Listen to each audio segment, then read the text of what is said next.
Okay, as we get ready to transpose our leg model, I want to talk to you guys a little bit about UVs and texture maps and Polypaint in Zbrush. And this is not an in-depth video on any of these topics, but I want to cover just enough so that we can do something like draw on our mesh and use those landmarks to help us transpose when we're at lower subdivision level. Because what happens is we kind of have detailed all of our critical forms at the highest level. So we have a good sense of where the tibia is, where the patella is, where the femur is. But as we go down to something that's more transposable, say this level, we don't really have a good sense where these are.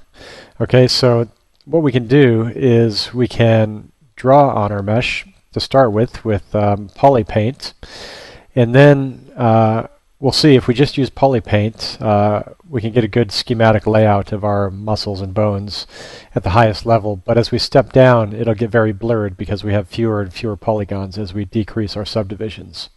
And that's essentially what Polypaint does, is it paints a vertex color at each of these intersections. So when you have a huge number of polygons, like we do at our highest level, it works great. But as you step down, it's less successful.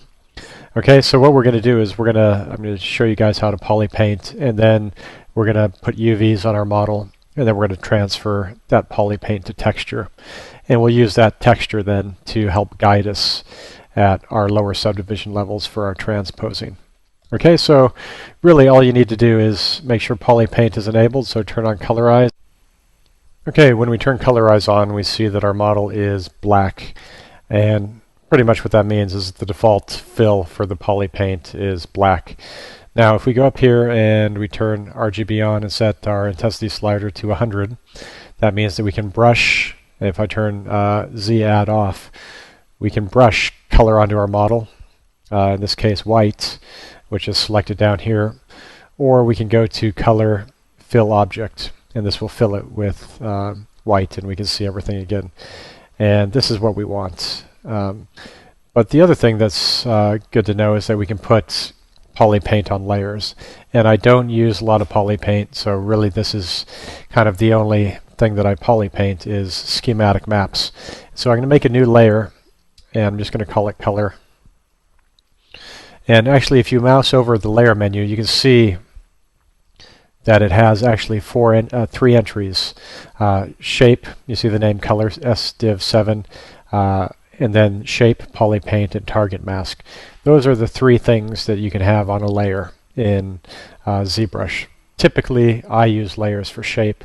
Some people build up Polypaint, and some people actually use layers for masking, but I'm purely kind of a shape guy. I don't do a lot of texture painting in Zbrush, so I don't use it much. But we're going to use it in this instance, so create a color layer. And what we can do then is to go into our mesh and select a color, I don't know, maybe red. And what we're going to do is we're just going to paint. Be sure that Z add is off. We're going to paint landmarks for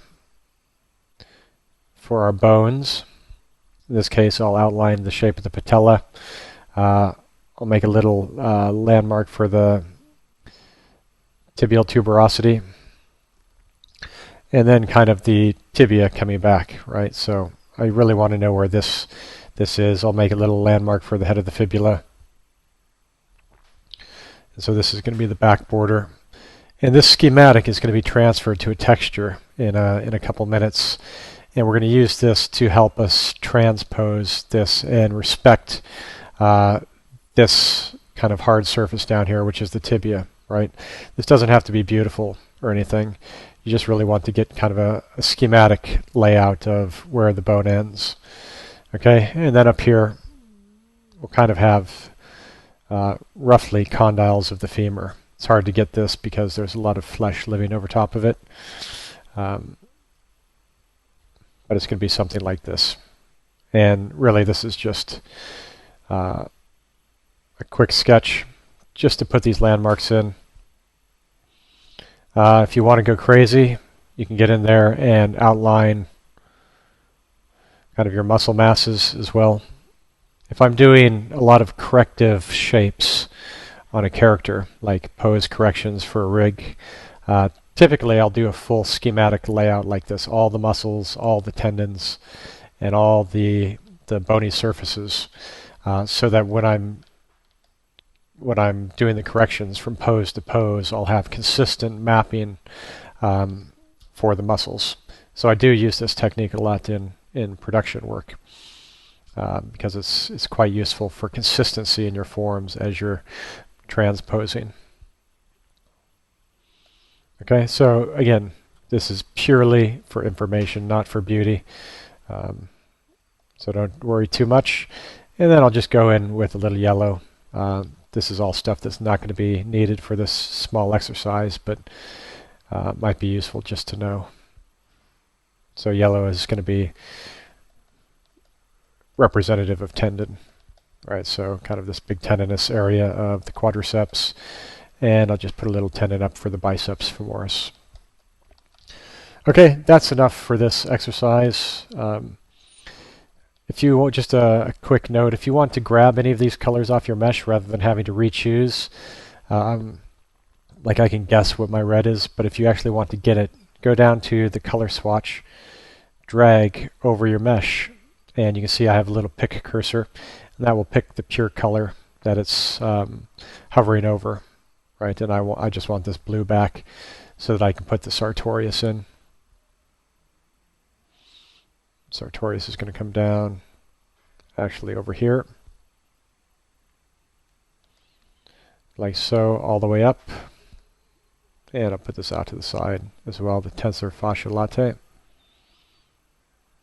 So the characteristic V coming off the anterior superior iliac spine, and I'm just going to grab the red again for the greater trochanter, which is going to be sitting up in here.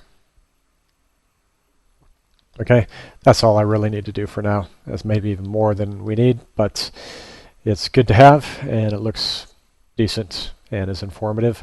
So now what we want to do is we want to transfer this to a texture map, because you'll see as I step down in subdivisions, say I was going to transpose at this level, there's not a lot of information there to help me with my masks and deciding what is hard and what is soft, right? I can't really make out distinctly where the tibia ends, which is really what I want. Okay, so what we need to do is we need to create a texture map.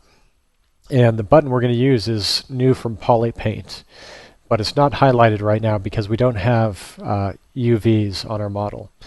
And for anybody who's not familiar with UVs, essentially UVs are a way to map your 3D points on your model to a 2D space, to an image space. Okay, and laying out UVs and doing anything involved with them is beyond the scope of this course because that's more technically oriented.